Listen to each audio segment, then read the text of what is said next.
ผนกยุติธรรมแขวงขมวนได้จัดพิธีมอบหับหน้าที่ระหว่างหัวหน้าแผนกผู้เก่าและว่าการหัวหน้าผู้ใหม่อย่างเป็นทางการ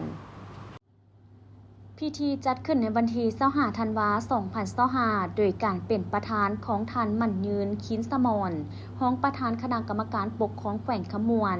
มีคณะแผนกต่างหน้าแผนกการหัวหน้าแขนงห้องแขนงพร้อมด้วยพนักงานราชการเข้าร่วมท่านนวลตาแก้วนวงศ์หัวหน้าแผนกยุติธรรมแขวงผู้เก่า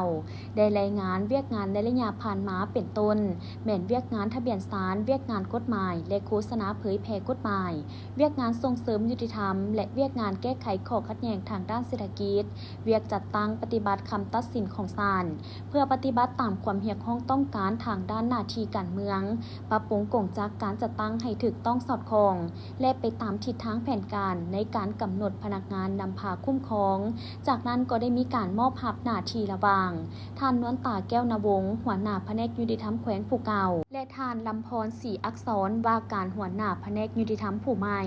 ในโอกาสนี้ท่านมั่นยืนคินสมรก็ได้มีคำเห็นโอ้ล้มและซี่น้ำซึ่งท่านได้แสดงความย่องยอสมเสยต่อผลงานการนำพาซี่น้ำของหัวหน้าแผนกยุติธรรมแขวงผู้เก่า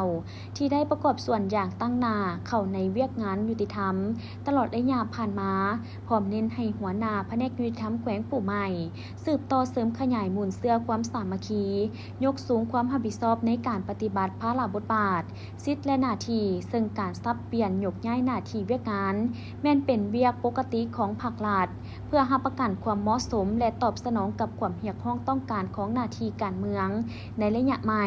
เอาใจใส่คนคว้าบรรดานิติกรรมโดยเฉพาะแมนเวียกงานยุติธรรมเพื่อเป็นบอนอิงในการจัดตั้งปฏิบัติเวียกงานให้มีประสิทธิภาพและบรรลุผลสำเร็จตามคาดหมายที่วางไว้